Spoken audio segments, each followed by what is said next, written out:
سؤال سريع، لو قلت لك انهي جسم احلى، A ولا B، تختار انهي؟ الحقيقه انا عارف معظمكم هيختاروا B. طب ايه السبب؟ B شكله احلى وجذاب اكتر للعين. طب هو ليه في اجسام واشكال احسن من غيرها من بقيه الاجسام؟ وده اللي هقوله لك في الفيديو ده، لان الموضوع ملوش علاقه بالعضلات، بل متعلق اكتر بالهيكل العظمي بتاع الجسم، او بالاخص متعلق اكتر بعظمه الترقوه. شكل الفي شيب او السبعه بيبقى شكله احلى في الهدوم وفي المرايه وفي معظم الاوقات. وسط صغير، كتف عريض، زي سوبرمان وباتمان بالظبط. وده لان معظم شخصيات وابطال الكرتون بيبقى عندهم حرف الفي دوت. ده اللي بيتحدد على حسب عظمه الترقوه، الوايت كلافيكل.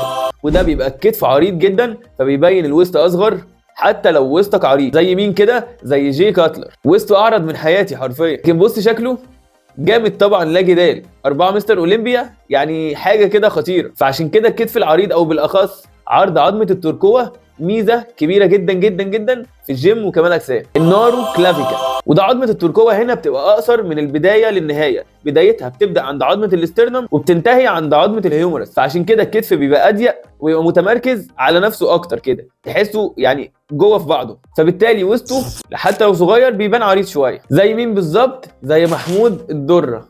وده هو مش باين عليه لانه هو بيستخدم ستيرويد، فطبيعي ما يبقاش باين زي الطبيعي مثلا. ولكن طبعا الراجل جامد لا جدال يعني. ولكن هو كتفه ضيق. فيل هيث، ايوه صدق او لا تصدق، فيل هيث كتفه ضيق. طب ازاي؟ ده 7 مستر اولمبيا. لك ان تتخيل لو فيل هيث نافس نفسه بس كتفه عريض. طب وتتخيل ليه؟ انا عملتها لك. ده شكل فيل هيث وهو عادي، وده شكل فيل هيث لو هو كتفه عريض. حرفيا تمثال وشكل خرافي جدا جدا جدا. يعني ال7 مستر اولمبيا كانوا ممكن يبقوا 10 مثلا او اكتر. بس طبعا ده لا يعني ان اللي كتفه ضيق مش هيعمل فورمه، لا هيعمل فورمه كويسه جدا. وهقول لك كمان حل ليها في اخر الفيديو لو انت كتفك ضيق، فتاكد انك هتتفرج على الفيديو للاخر. طيب انا عرفت ان الكتف العريض احسن خلاص، وعاوز يبقى كتفي عريض. اعرف ازاي اذا كان كتفي عريض او لا؟ ركز معايا بقى عشان ده اهم جزء في الفيديو كله. هنجيب شريط القياس وهنقيس من عند بروز عظمه الكتف اللي هي بتبقى هنا، وهنقيس لحد منتصف الصدر او نهايه عظمه الترقوه، وانت تقدر تحسس عليها كويس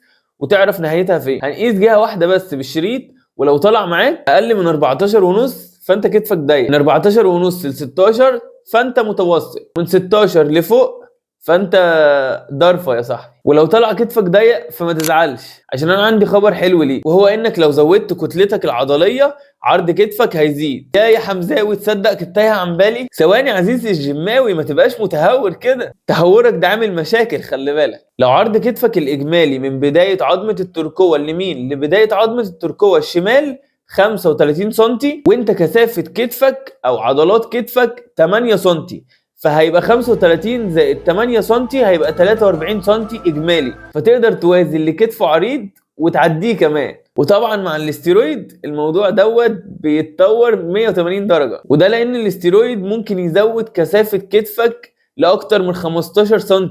فلك ان تتخيل انك ممكن تعدي ال 60 وال 70 سم عرض بس بالاستيرويد طبعا، واحنا ملناش في الكلام ده. واكبر مثال على دوت، انا كنت رفيع جدا، كان كتفي عريض بس ما كانش باين. ولكن مع زياده الكتله العضليه وتطور شكل جسمي اتحولت من كده لكده، وتطور ملحوظ في عضلات الكتف اكيد وطبيعي 100%. فاحب ابشرك عزيزي الجماوي، كتفك عريض او ضيق تقدر تعرضه اكتر وطبيعي 100%. ما تنساش بقى تكتب لي في التعليقات كتفك عريض ولا لا. ولو عاوز حد يساعدك انك تزود كتلتك العضليه وتزود عرض كتفك ابعت لي على الواتس واللينك في الوصف. بس كده عزيزي الجماوي، ما تنساش تتمرن واهتم باكلك وصحتك.